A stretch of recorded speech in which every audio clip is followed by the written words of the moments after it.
Judicial Watch just received a batch of documents of Strzok Page emails.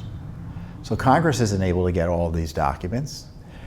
So Judicial Watch goes to the court and we ask for the documents, and we sued because we were given the stonewall. So we sued for Strzok Page communications, emails, text messages, and we're finally getting them. So these are documents that Congress, as best I can tell, hasn't received yet.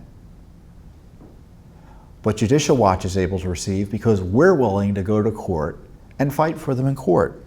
And the documents, the current set of emails they just gave us, I think it was only 87 pages. There are 13,000 pages supposedly they're reviewing, but they want to review, give them to us in dribs and drabs, and they want to take up to 2 years to give them to us. Talk about contempt for transparency and the people's right to know. That's your FBI and Justice Department. But nevertheless, we're getting them in dribs and drabs. In the meantime, the documents show they're laced with profanity. They show that Page and Strzok have contempt for their colleagues. They curse about, not everything, but they curse often in the emails. I can't even really quote them without ending up having to describe cursing, which I don't really want to do. So go online and look at them. But they also demonstrate that Strzok also hates the New York office of the FBI.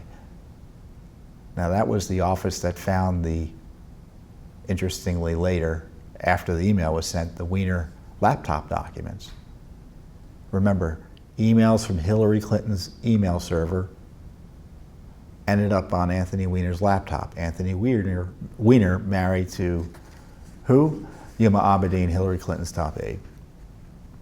And Judicial Watch received the documents that were found, more or less. We didn't get the classified information, but we confirmed the classified material that was on there. And the only reason that we found out anything about that, I'm convinced, and the IG confirms this in part, is because the New York office was screaming about the lack of action by Peter Strzok. And you can tell that if you weren't in headquarters, if you weren't part of the Comey gang, which Peter Strzok was a part of, they had contempt for you. And so the Russia investigation, the Clinton email investigation was closely held and run by the top level officials in the FBI, which immediately tells you that it was corrupted, because that's not the way investigations are supposed to be run. And we now know that Peter Strzok and his gang hated Trump and loved Hillary Clinton, and it helps explain in part why the investigations turned out the way they have been turning out. And the other interesting thing about this lawsuit is that Peter Strzok and Lisa Page conducted some government business on their personal email accounts. And we asked the Justice Department and FBI to ask them to preserve them. They said they would. They won't give us a copy of the letter.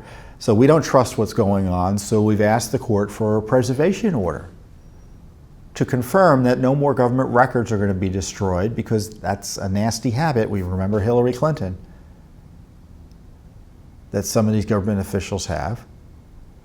And this FBI and this Justice Department are opposing our efforts to preserve the records of Peter Strzok and Lisa Page. So as you see all that corruption in Congress yesterday or this week during that hearing, you see those text messages, just so you know, at the same time, this FBI and Justice Department are stonewalling the release of more records about these two, Lisa Page and Peter Strzok, and also they're making it easier for them to destroy records that the American people have a right to see under the law. And again, it's not Congress in court fighting, it's not the media in court fighting, it's Judicial Watch in court fighting about these essential records about the worst corruption scandal in American history. The misuse of the FBI, DOJ, CIA, NSA, State Department, you name it, by the Obama administration to target then candidate Trump and now bring down President Trump